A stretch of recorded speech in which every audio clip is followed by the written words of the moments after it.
Alright boys and girls, I hope you're having a lovely day. Okay, today guys, we have got another episode of games I played, and we have got a very stacked episode because I did play a lot of games in February. I know February is not the longest month in the world, in fact it's actually the shortest month in the world, but yeah, I still played a ridiculous amount of games this month. I was just in a really good gaming mood. Not that I'm not normally, like, I'm always playing games, but it was something about this month. I think it's just the sheer amount of games I've been buying lately that just really sort of felt like I wanted to play lots of games. I really wanted to start clearing the backlog a little bit. So I finished about 10 games this month. I'm going to be talking about 9 of them because I did already do a video on Devil May Cry 1. That's another game I played in February. Like I said, I've done a whole video on that, so there's no point talking about that one today. However, we do still have 9 games and they're all very, very juicy. Anyway, guys, let's start talking about it. And we'll start off with Superhot VR for the PlayStation 4. So yeah, as you guys know, recently I picked up a VR. I've never played VR before, so it was a completely new and fresh experience for me. And this was the first game I wanted to play because it was one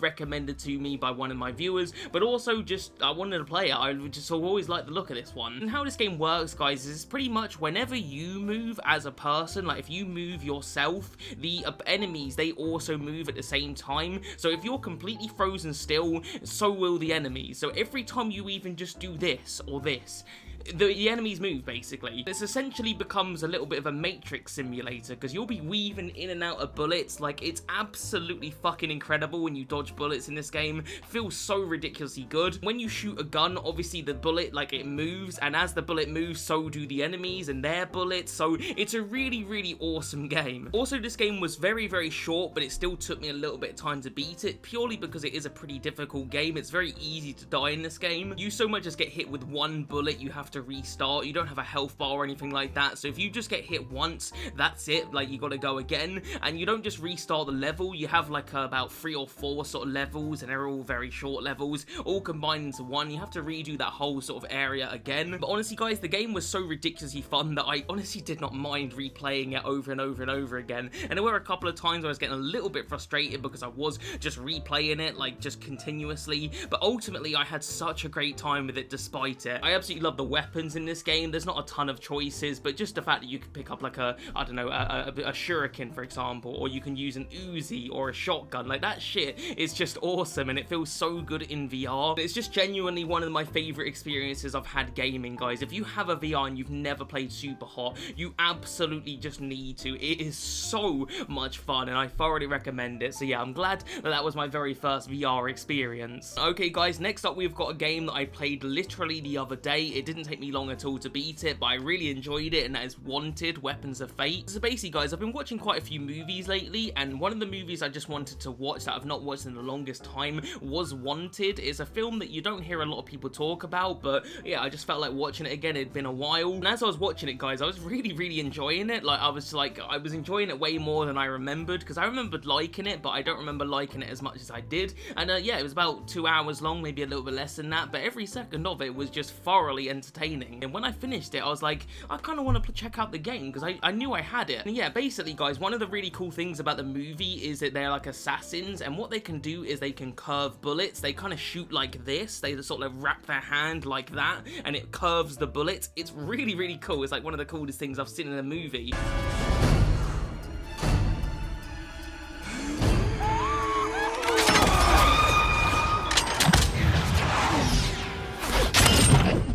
Yes! That's awesome! And how that translates into the game, guys, is you can do it here too. So you hold down the R1 button, and you can essentially curve the bullets wherever you want. And this game just becomes an amazing bullet curving simulator. Like, I just running through the levels, curving bullets onto people's heads. That shit was so much fun. Now, the only bad thing about this game, guys, is its length. This is like a 2-hour game. Like, I beat it in literally 2 sittings. It's a really, really short game. I think it has like 10 levels, so you can beat this one really quickly. For those that just want a very quick in and out experience, I suppose that's a good thing, but I was enjoying this game so much, I wish it was twice the length, guys. I would have happily played this for another couple hours. It's by no means the deepest game I've ever played, guys. Like, you just run around shooting people. It's super duper simple stuff, but it's just a really, really enjoyable experience, guys. It plays incredibly smoothly. Like, I was very surprised by the smoothness of it, and yeah, I just really had a good time with it, guys. Short and sweet this game was. So yeah, considering this was just a movie license game, guys, I was thoroughly blown away by this. So if you have this game, or you you just see it in your local CEX or whatever,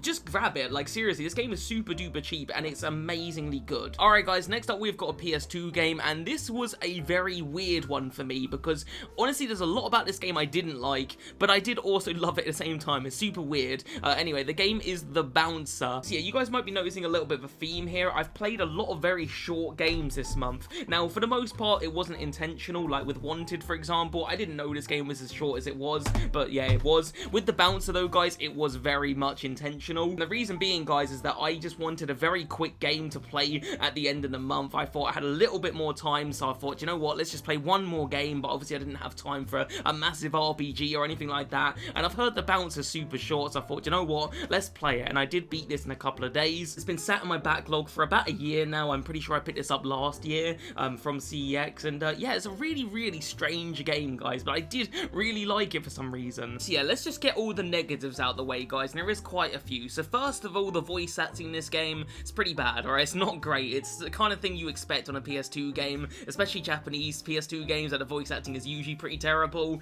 Secondly, the game's short. We've already gone through that. Even though the game is so short, though, guys, a lot of it is quite honestly just cutscenes. I'd say at least 50% of this game is a cutscene, so even though the game can be beaten in about 3 hours, at least an hour and a half of that is cutscenes. Like, there's just, as soon as you get started with gameplay, cutscene. Like, it breaks up the pace a lot. It's craziness. When you do actually finally get to play the game, it's not amazing. Like, it's pretty mid when it comes to the gameplay. Like, it's a beat-em-up style game, but it's very slow. It's not super fast-paced. It's got a little bit of jank to it. It's just not like the most amazing gameplay, but it's also not awful. Like, it's playable. When you die in this game, it's an incredibly long and annoying process. It will take you back to the main menu where you've got to reload your memory card, which takes, I don't know, a minute or so, and then you have to skip through the different cutscenes, which you can skip, but you have to skip them like 10 times because it doesn't just skip the whole cutscene. It will skip little bits of the cutscene, so you have to pause it, skip cutscene, pause, skip cutscene. It's fucking annoying, so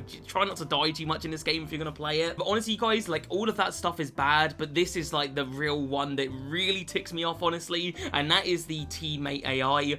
Holy shit, we are talking about levels of retardedness, guys, you've never seen before. These guys are like, they're not helpful, they're actually a detriment. Like, I wouldn't mind if they were just dumb and unhelpful, but they actually hinder you in this game. Oh, hey guys, I'm back from retard school. For some weird reason, this game does not have friendly fire, so you can hit your teammates and they can hit you, and that happened a lot. Not so much me hitting my teammates, but my teammates hitting me, because the CPU was so brain dead that they would just hit me all the fucking time. So yeah, that's all my negatives with the game, guys, and that is quite a few things. Like, there's a lot I don't like about this game, and when it comes to things I do like about this game, it's not a lot, honestly, but I still enjoyed my experience with it, and I can't explain it. I think the main reason I like this game, guys, is the vibe and aesthetic from it. This game is very early 2000s, and you can tell. The cutscenes feel like that, the characters feel like that, the just color scheme in this game feels like that. Everything about this game just screams early 2000s, like that early level PS2 stuff,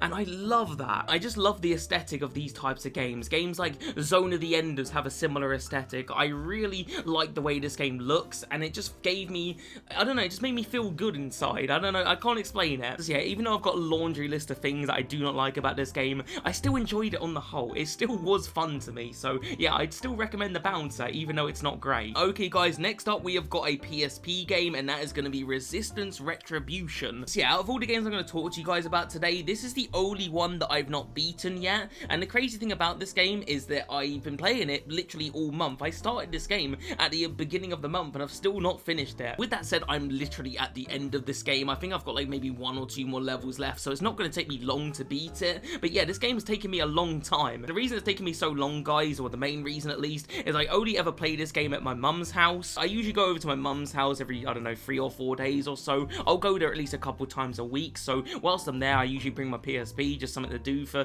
5 minutes whilst I'm talking to everyone. But yeah, I just thought this would be a good one to play, guys, so I started playing it, and yeah, I'm still playing it now, guys. I still have not finished it. It's a surprisingly long PSP game, guys. Most PSP games are like, I don't know, 3 to 4 hours. This one's like at least 8 hours, I reckon. The levels can be quite long, like they're usually sort of 15 to 20 minutes, which for a PSP game is quite long, because PSP is very pick up and play, and yeah, it's a very non-PSP game. What the fuck does that even mean? It's just a game that doesn't feel like it belongs on on the PSP. It feels like it belongs on the PS2 or PS3. The controls to this game do not feel like they belong on the PSP. Feels like you need a right stick for this game, but you don't have one. The length of the game, the length of the levels, the graphics, like everything about this game feels like it was originally developed for major consoles, but then they decided to put it on the PSP. And that is both a good and a bad thing, because like one, it's awesome that a game like this is even on the PSP and it's even possible, but at the same time, this game would definitely have been better if you could play it on console. If the PSP had a right stick, this game would be so much better because you could actually aim properly. The game does a lot of the aiming for you, which does help, but there are times still you have to, you know, use the triangle, square, X, circle to aim, and that shit is super awkward. I had the exact same problem with Metal Gear Solid Peace Walker on PSP because that game just was so frustrating to play without the right stick. I ended up finishing it on the PS3 in the end. I feel like this game needed the same treatment, guys. This game needed a HD remaster on PS3 or something to make it actually like properly playable. With that said though, guys, the game is still incredibly fun even on PSP. You go around shooting the Chimera, I forgot their names for a minute there. Yeah, you just go around shooting them with shotguns, machine guns, all that good stuff. It's a fun ass shooter, guys, I cannot deny it. Even with the limitations of the PSP, this game is still super duper fun. I will say some of the weapons in this game are pretty terrible though. Like most of the guns are pretty good, like the shotgun is super powerful in this game, the sniper rifle is good, but then you've got the Chimera assault rifle, I can't remember what it's called. It's super terrible, like the primary fire is just so spongy with like literally every enemy. And the secondary fire on it though was super good, so I mostly used the secondary fire, but the primary fire is useless. Anyway guys, what you have here is a pretty decent and ambitious PSP shooter. It's pretty damn fun, not perfect, and again I would have loved this a lot more if it was on PS2 or PS3, but ultimately I do think it's pretty good. Alright guys, this next one was honestly a massive surprise to me. I like this game a lot more than I thought I would, and that is Resident Evil Mercenaries. So yeah, when it comes to this game, guys, I've not really heard a lot of good things about it. Like a lot of people have said this game,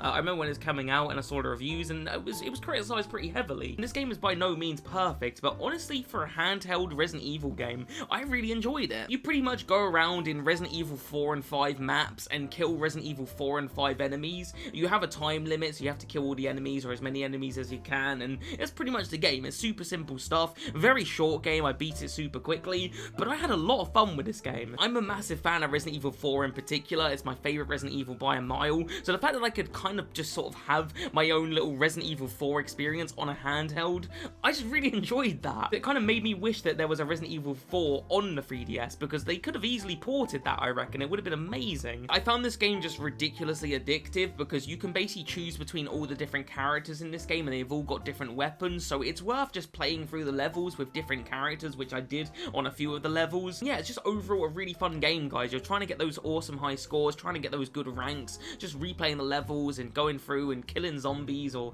whatever the fuck you're killing, because a lot of the time it's not zombies. And yeah, it's just a really, really good game, guys. Not a perfect game, though, I will say, because like I said, it is super duper short, but honestly, my main problem with this game, guys, is the unlockable characters in this game are quite weak. This game doesn't have Leon in it. I'm sorry.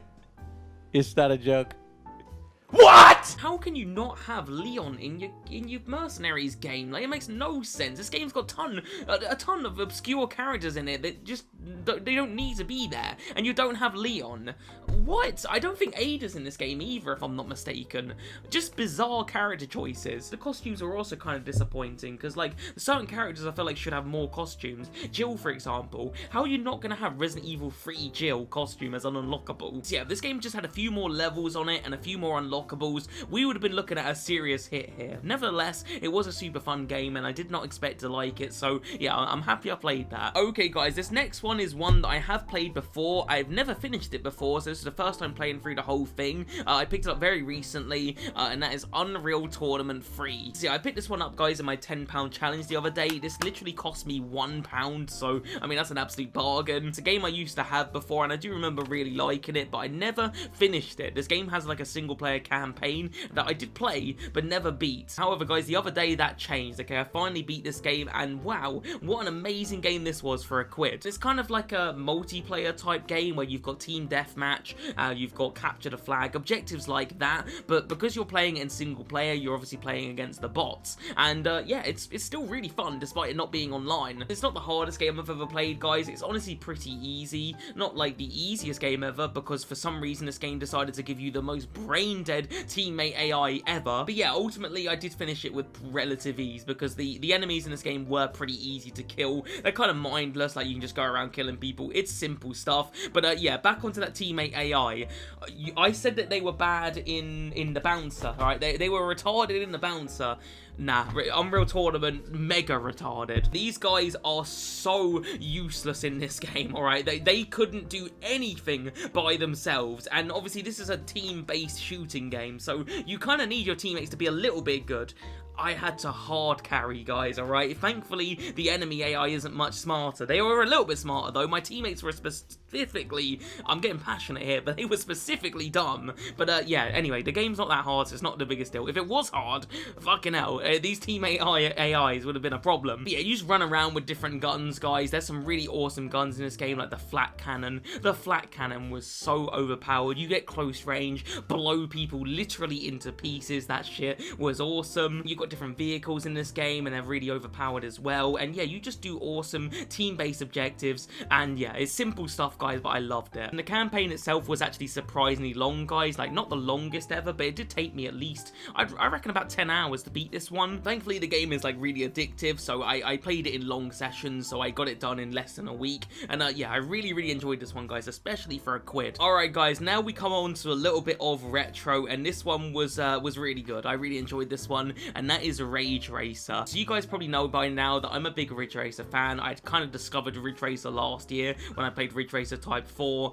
and wow, what a game Ridge Racer Type 4 is. I cannot sing the praises of that game any more than I already have. Can I tell you something? I love it. But yeah, I want to play through all the different Ridge Racer games. So far, I've played Ridge Racer PSP, loved it. I've played Ridge Racer 7, loved it. I've played Ridge Racer 4, loved it. And now we've played Ridge Racer, so we're 4 in. And Ridge Racer, guys, is probably the most unique of the bunch. I mean, they're all really good, but Ridge Racer is very different to the rest of the games I've played. A lot of the Ridge Racer games are very vibrant, colourful, you know, that sort of thing. They're very vibey. Ridge Racer is quite mellow, you know, it's quite...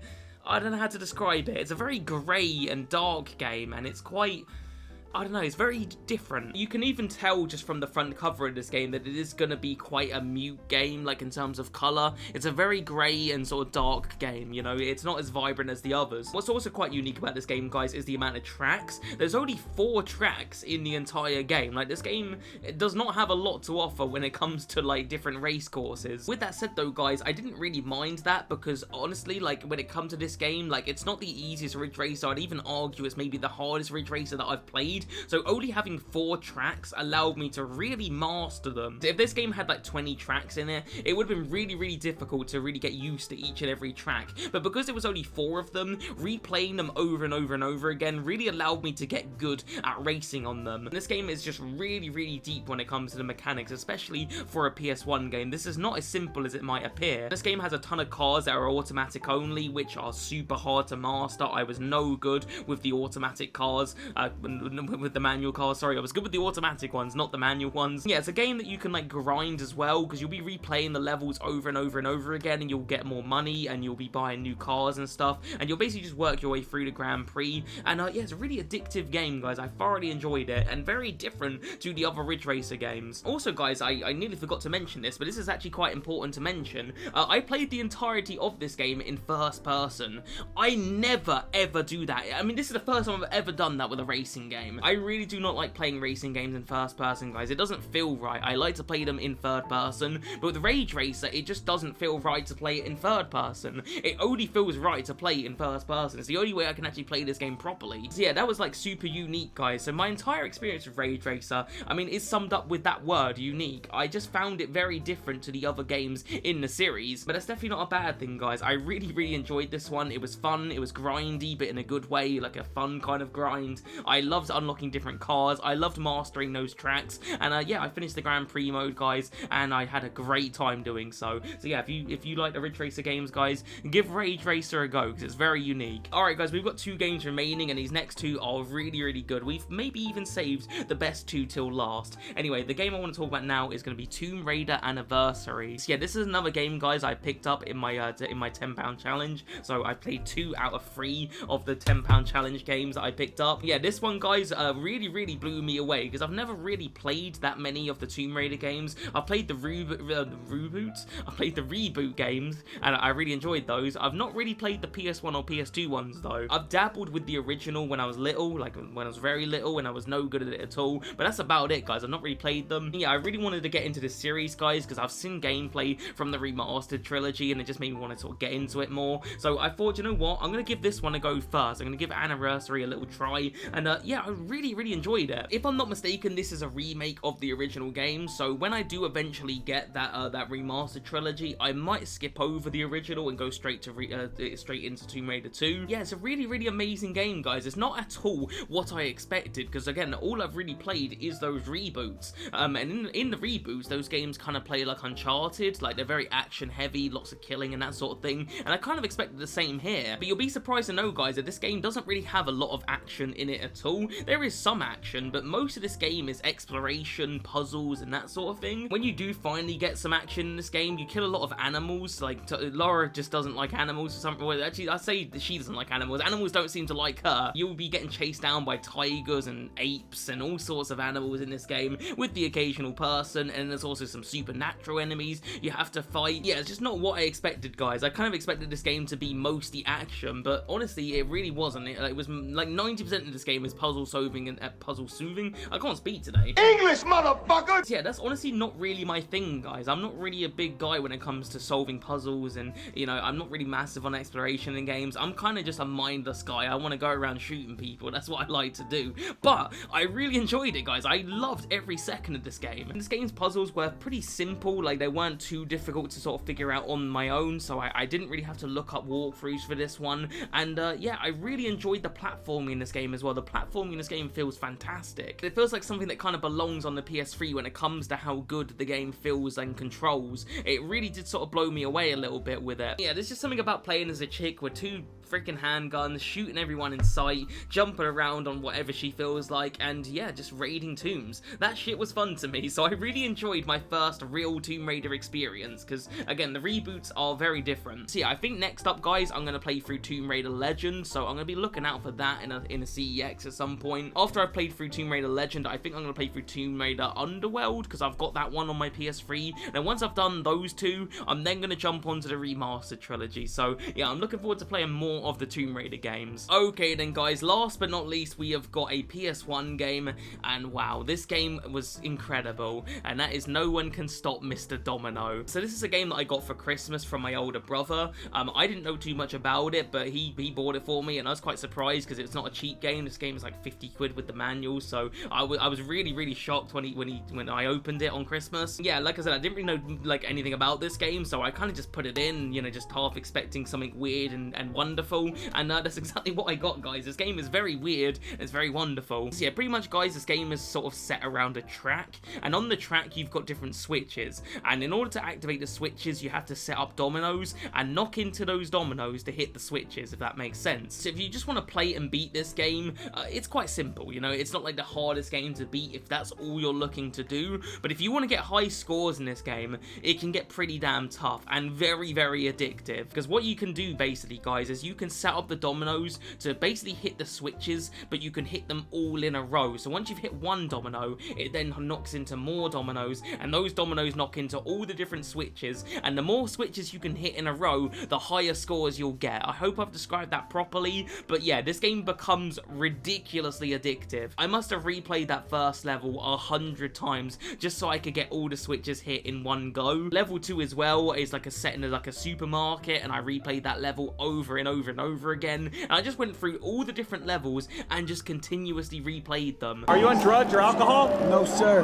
Do you take drugs or alcohol? What is drugs? I think my favorite level in this game has to be level 3, because level 3 set in like in a house, and there's like different people in the house, so you'll hit the switches and they'll just sort of mess with the different humans. So like one switch, you've got somebody slipping into a bath, another one hits the oven, which ends up cooking the mother. It's just a really cool level. There's just like super quirky. All the levels are kind of like this, like they're all like super unique and different. Like there's no level in this game that's just like at all like the same. They're all very different. I think there's only like 6 levels in total, but again, because this game is so ridiculously addictive, you won't mind it only being 6 levels because you'll be replaying it once you've finished it. This game did not take me long to actually beat it, but again, I've been replaying it over and over and over again to try and beat my different scores. I'm still pretty average at the game. Like I still struggle to hit all the switches in one go.